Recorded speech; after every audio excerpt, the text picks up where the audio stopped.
So, what if I told you GDP, green transition, digital transition, everything collapses when housing fails? Digital skills, green mobility, productivity, all gone. This isn't just about mortgages or rent, it's about the invisible infrastructure of innovation, meaning people. Where people live, work, and create. That's the invisible infrastructure. Without affordable housing, even the best research projects will die on paper. My guest today, Pedro Pinheiro from the Portuguese Business School ISCAL, said something powerful. Students need to feel part of something bigger, not just in the classroom, but across Europe. And that's the key to the future of EU innovation. Projects that don't just train people, don't just reskill or upskill people, but give them a place to belong. In this episode, we explore how housing affordability decides who actually participates in innovation and why the next wave of EU projects must connect space, data, and place.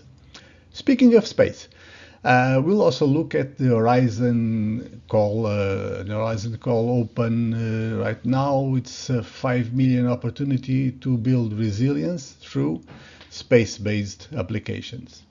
This episode shows how space tech, education, and housing collide to shape Europe's future. If you care about innovation that actually works for people, stay until the end. And don't miss my new book, Transition Science in the Economy, launching November 15th. The link is in the notes. Hope you enjoyed the episode.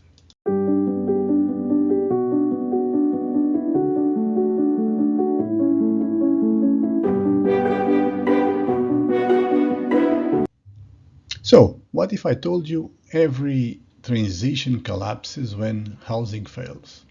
No affordable homes, well, no digital skills, no green mobility, no productivity, and yet most innovation projects still treat housing as an afterthought. That's the paradox I unpack in my new book, Transition Science in the Economy, coming out this November 15th. Um, Housing isn't just real estate, it's infrastructure for human potential. So, without stable, affordable housing, people can retrain, reskill, commute, or innovate. Every euro invested in digital upskilling or clean transport is wasted if people can't afford to live near opportunities. The AWTY data shows it clearly. Countries with lower housing stress score higher in every other transition: digital, green, new globalization, or economy transition, everyone. So, what does this mean for research and innovation teams? It means your Horizon Europe proposal can't ignore housing. When you design pilots for smart cities, mobility, or green skills, ask where will people actually live? Real people will actually live. Can they afford to stay where the innovation happens? Add housing indicators to your impact logic. It boosts social relevance and evaluator scores. So partner with local authorities, housing cooperatives, or social innovators. They turn your research into live transformation. That's what transition science is about, connecting the dots between sectors and policymakers that still are treated separately. We can't digitalize, decarbonize, or globalize if people are priced out of their cities. Housing affordability decides who participates in innovation and who's left behind. It's not a side effect, it's the foundation. That's why transition science in the economy redefines prosperity as the ability to live, work, and create in same place, your chosen place. So if you're writing a proposal, designing a pilot, or shaping policy, read my book. It shows how housing links to every major transition: green, digital, water economy, new globalization, everything. Transition Science in the Economy launches November 15th. Pre-order now. It's available for pre-order on Amazon. And start rethinking what innovation readiness really means. Because no transition succeeds without a place to call home. I'll run a LinkedIn event on that day, November 15th. Register now and start measuring what really matters. Check my LinkedIn. So, welcome back to InnovEU, the EU Project Chronicles. Thank you for being here. I want to welcome Pedro Pinheiro. He's here with me today. Thank you for your time. How are you doing today? Fine. I think it's a pleasure to be here with you today. So, will you tell us a little bit about yourself and our institution? Okay, I work here at ISCAL since 2004. Mainly, I teach subjects in the field of accounting, sustainability, corporate social responsibility. ISCAL is a higher education institution with more than 2 centuries of history. Today we have more than 3,000 students divided in several bachelor and master courses, 7 bachelor and several master courses, mainly in the field of business. All of them with a strong focus in accounting, auditing, and taxation issues. That's our core business. It's what we are well known for. That is a part of the Polytechnic University of Lisbon, and as such is a partner in the Eureka European Alliance. True. Right? So how did you get involved with this Eureka, the European Alliance? We have heard about the Eureka European Alliance since since the beginning. Mainly we are trying to help developing the interaction level between the universities, mainly the business schools. Since last year, Eureka Connects,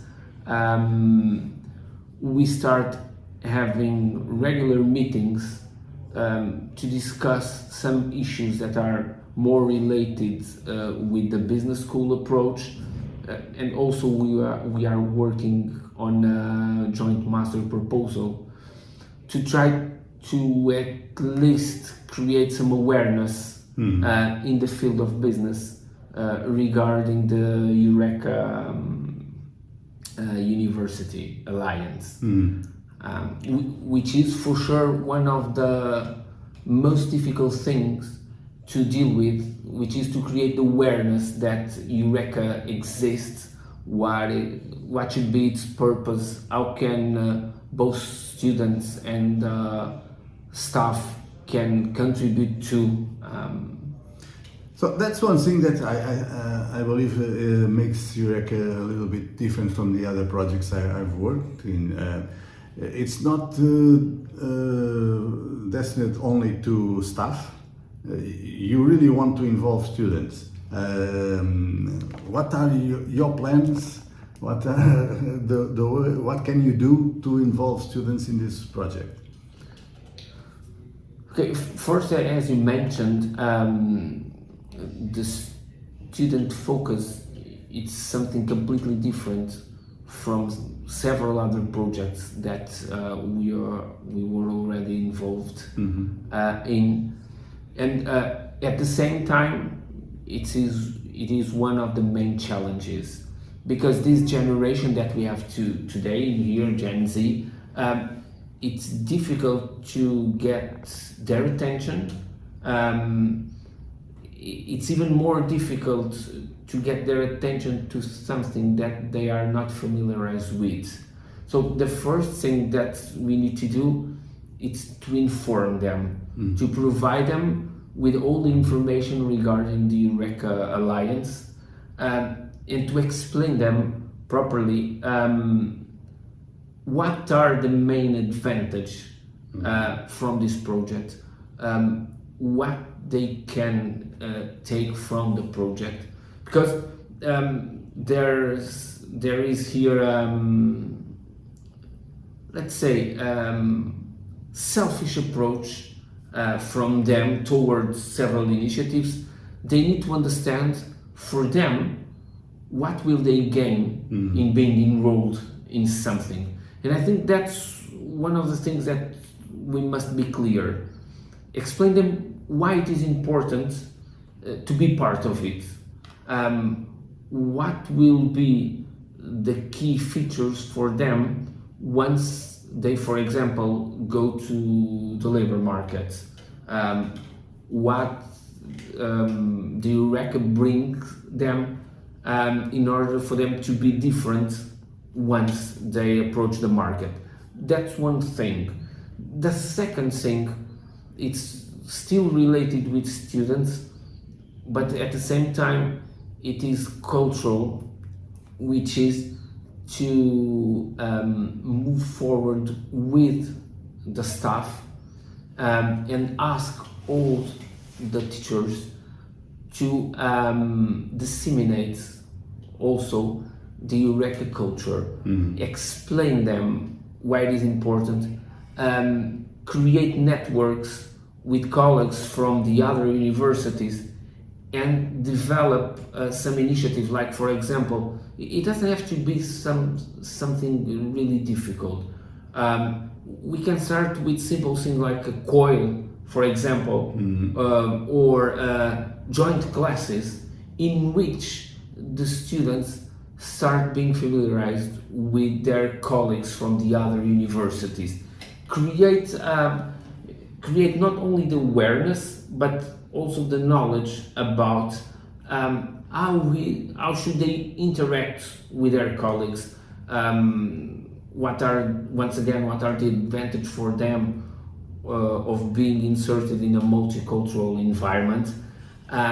Because I think our students need a lot to start having a new approach toward the idea of a classroom. Once we are talking about Eureka, their classroom is not only here in Lisbon.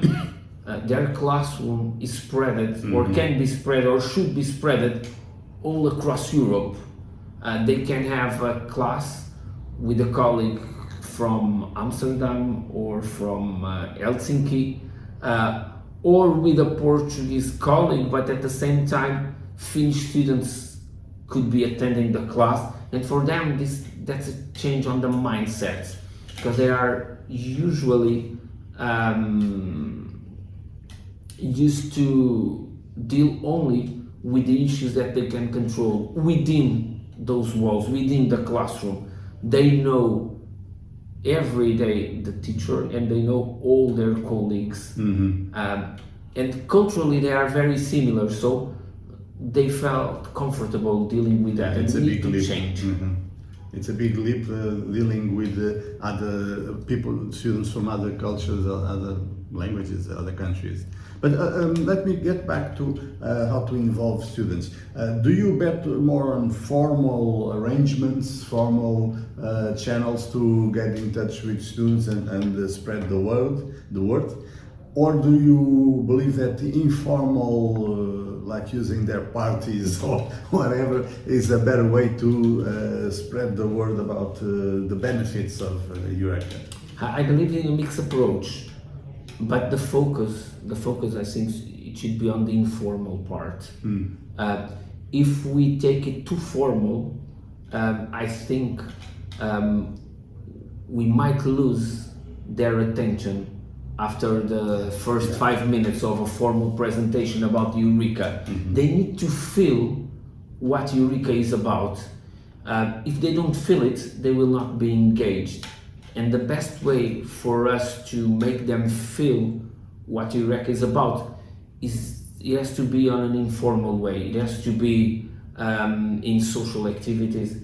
It has to be through the students' association. It has to be through social networks with, for example, short videos or short presentations, combined with a formal approach that should be well balanced. But the formal approach should only work as a way for them to understand that this is a formal project. It exists within the university, but then the rest we should communicate on a more informal way, because if don't, I think we will not get their attention. And what do they stand to gain from participating in this project? What can we tell them that will bring them to bring their attention and their willingness to join this project? Is there something obvious that they stand to gain from joining the project, the activities?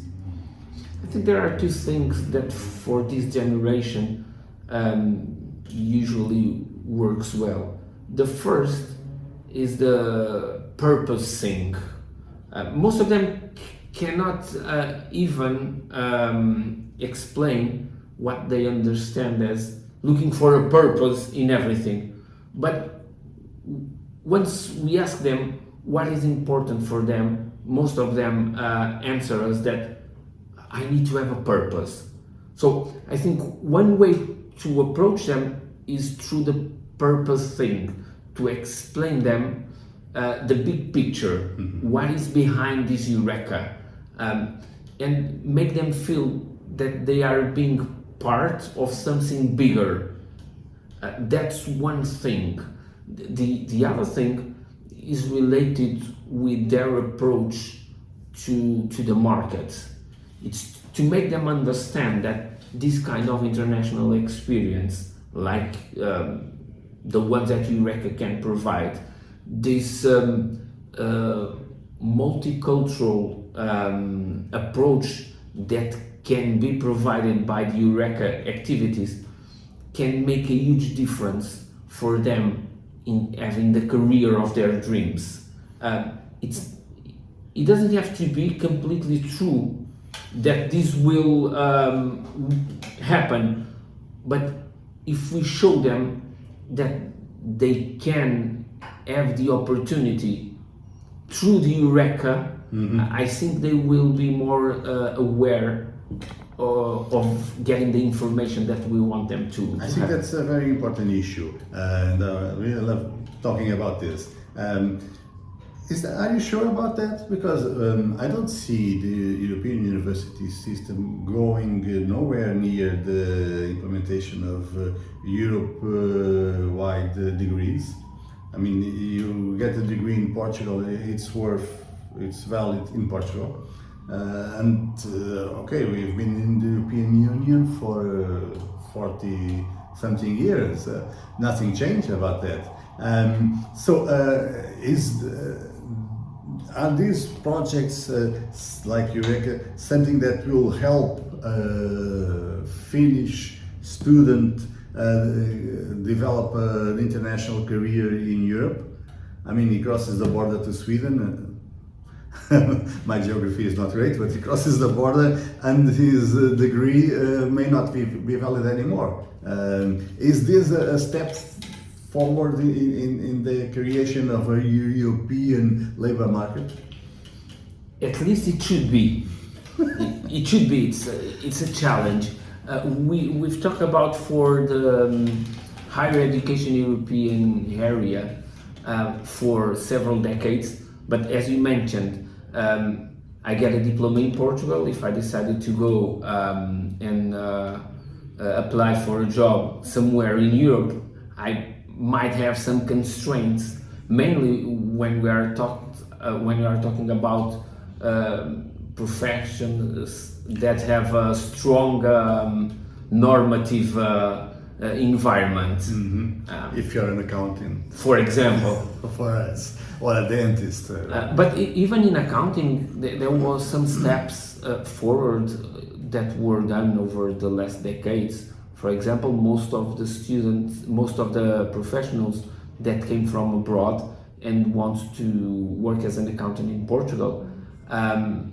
They have an easy way to do it, even regarding our Portuguese legislation.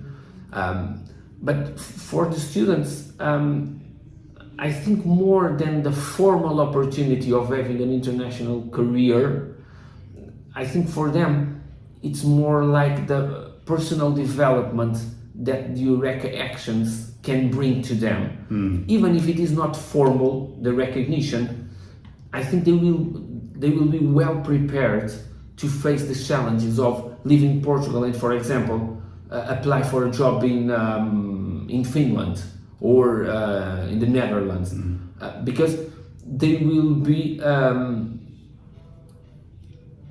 this kind of experience, this multicultural experience that Eureka can help them to have, can play an important role for them to face the challenges, to feel that they are well prepared to face those challenges. Yeah, I think it will be more about self-recognition, about confidence, rather than a formal recognition that this kind of initiatives can have today. But I hope that in the near future we can have both formal and informal. Yeah, I don't see us going that way, but I hope you're right. Wishful thinking. Yeah. Well, still talking about students. You were a student here. Yeah. Would you join Eureka if you had that chance at the time? Today, for sure. 20 years ago, I don't know. And I can explain. So what changed? First, I studied here in 1997 till 2000, more or less. And the awareness regarding the importance of having international experience was completely different than the one that we have today. We were talking about Erasmus by the time. Yeah. There was some other programs like Leonardo da Vinci and some other exchange programs. But first, we don't know a lot about them.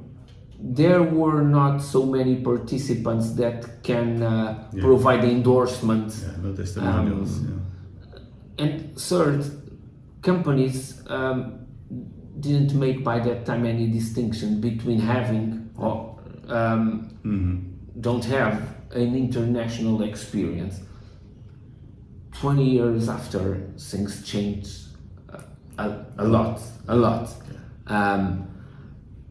First, there are lots of testimonials about how this kind of experience improve. First, in some cases, how it changed the life of the participants, how we improved their quality as professionals, which means that the students know that is important. One thing, that even if they don't know, every time that we receive here a company that is presenting itself to the students or that are on a recruitment process, all of them mention that for us it is important that you have several things. First, international experience.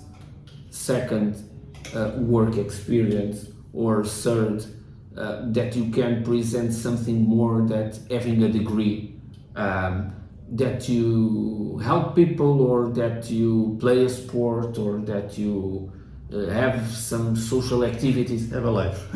Be a complete citizen rather than be just a technical and scientific one. And that's why I answer that today. Because today I can easily understand why it is important. Why did I gain in going abroad and living the comfort of living with my family in my country and to face all the difficulties that are related in Leaving your comfort zone. yeah, and to build up something that most of our students don't know how to do it. And I think this kind of experience can help them, and that's why, if it is today, for sure, I will for sure advise my daughter to go abroad, to an European university activity, or to take advantage of Erasmus or an international internship. And it is important for me that she understood why it is important since the early age to break some barriers, that Europe is more than Portugal, the world is more than Europe, and to give her a sense of what are the possibilities, and we are not confined in our borders, national borders. Okay, enough about students. Do you see other stakeholders that would be important to involve in Eureka? Yeah, for sure. For all the reasons that I mentioned, the main employers.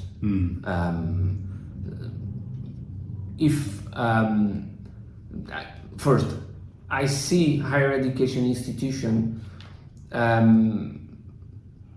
a middleman between the students and the market.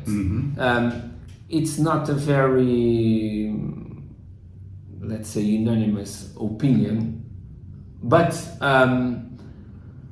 we are here to prepare both technical, scientific, and regarding personal skills, the students to be prepared to face, To be professionals.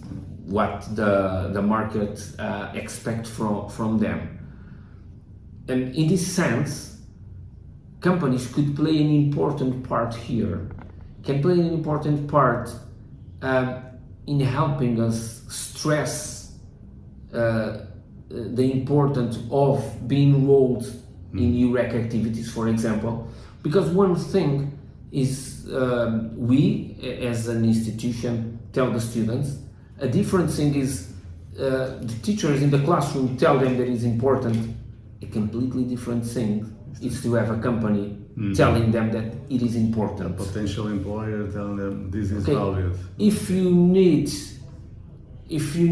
you want to work with us, if you want to have this kind of career, I consider that it's important doing this, this, and this. For them, it's completely different. So I think companies must be part Okay, so of the solution. how can Eureka, how can ISCAL get these partners involved, these stakeholders involved in the project? First, there are several approaches. One, through research projects, for example, or R&D projects. They can be a part, they should be a part of those projects. The second one, when we are talking about more academic projects, they can be a part too.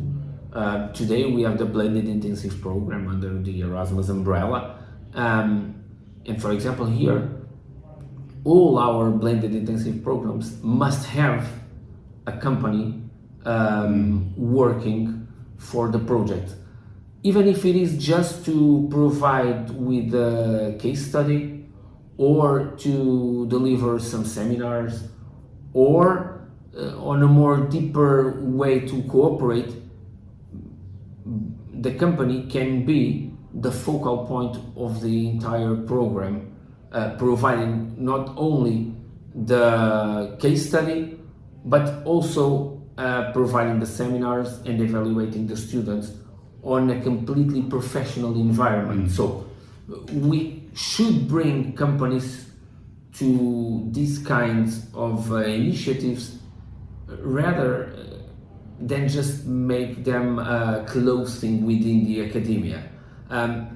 So we can bring companies to R&D projects, to academic projects, and even when we are talking about making some strategic decisions toward the alliance, I think companies should be a part. At least they should be heard about what are their expectations regarding the evolution of several issues. Because if don't, we could be doing something that could result on an inbreeding process. It will be the academia thinking about how to develop itself without having the inputs from the stakeholders. For example, we are working on a joint degree, a master joint degree, and now we are on a phase related with developing the curricula, in which we decide to ask the companies what do they consider important as a learning outcome for that kind of project. And on a historical perspective, but also on a perspective. How do they face the evolution on that field? What do they expect to be the key skills within 5, within 10 years? That's another way to bring the companies to this process. Okay, so I don't want to steal your whole day. We must close the interview, but I'm not going to close it without asking, what do you see yourself and the institution doing in the next 5 to 10 years, as you said? What can we see for the future? Of course, I hope that ISCAL can be a key player in the Portuguese higher education environment in the field of business. But at the same time, I would like to see ISCAL being a player at an international level also. Because it would not be honest to tell our students that it is important for them to have an international approach, to be open-minded, and then managing the institution in the opposite way. So I hope that we'll be able to have, I hope within 5 years, to have some joint programs, to have some other initiatives like dual degrees, to extend the number of blended intensive programs that we are providing, to have summer schools and winter schools here, and finally, which is I think one of the most important things, to have international level R&D projects run by ISCAL and some others in which ISCAL can participate. Sure. Because it makes no sense to look only to the Portuguese reality. We should be a key player in the Portuguese reality, yeah, we should be. We must be honest and face the truth, which is we need to look to the Europe as a bigger scenery in which we need to operate with, and that I think would be the most difficult challenges to achieve, of course. But I think that's the vision. That should be our strategic goals should be aligned with the idea. I like that idea, but I want to stress that, like in other peripheral countries, like Greece, even Finland, Portugal is way away from the center, so it is an effort. It's much easier for institutions that are close to the main markets. We are in this end of Europe, so it is an effort. We are a peripheral country, for sure, but we have our assets as a country, and we should stress them, because we are, even for us that we are in Lisbon. Lisbon is a very trendy place nowadays. It is an attractive destination even for students, and I think we can use that kind of assets in order to leverage the international strategy of the organization. And at the same time, we must be sure that that's our vision, that's where we want to be within 5 years, because if we are not sure, we will be not able to be there. So absolutely. So any final message to end the interview? Yeah, I think that this kind of initiatives like Eureka should be stressed, should be encouraged, both as an institutional level, but not only as an institutional level, but we need to go deeper, and we need to spread the word. We need to tell all the staff members, we need to tell all the students about the advantages of being part of something bigger. And I think that's the main message. Okay. Thank you, Pedro Pinheiro. Thank you very much for your time. It's a pleasure. Thank you for the invitation. Hope to see you soon. Okay, thank you. So, what if your next innovation could make Europe more resilient while getting up to $1.8 million in EU funding? This new Horizon Europe call, Horizon USPA 2026 Space 0252, is not just about satellites. It's about transforming space data into real-world resilience for crisis response, border control, infrastructure protection, and even environmental monitoring. If your team can turn satellite signals into solutions people actually use, this is your moment. Here's what the call is really about. It's an innovation action under the Digital Industry and Spacework Program 2025 with a $5 million total budget. Each project can receive $1.5 to $1.8 million to bring space-based applications to market. Not just prototypes, but operational tools with technology readiness level 7 to 9. Projects should build on Copernicus, Galileo, or EGNOS data and can combine them with other sources like AI, IoT, or drone imagery. But there's a catch. To be eligible, your consortium must include at least 2 crisis or security practitioner organizations. Think civil protection, border security, law enforcement, or humanitarian aid from 2 different EU or associated countries. That's because the Commission wants end users at the center of innovation, not as an afterthought. The expected outcomes? Market-ready applications that improve Europe's crisis management and security resilience. New business opportunities from downstream space data. And a more autonomous, connected Europe where local innovation fuels continental strength. So, who wins here? If you're a tech company, you can secure funding to scale your space-based products into real operational services. If you're a public authority or crisis responder, you can shape the solutions you actually need and get EU support to test and deploy them. And if you're an academic or research institute, this is a chance to turn your data models into impact on the ground. Applications open October 14, 2025 and close February 10, 2026 at 17 CET.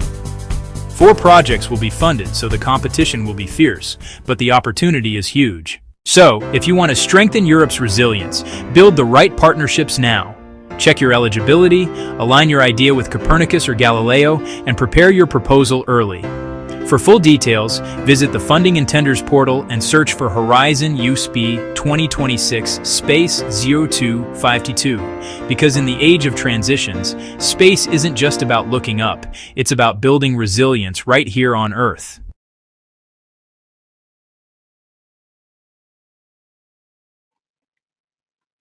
Credits, author and host Fernando C. Gaspar, music Hugo Gaspar, Lisbon, Portugal, 2024.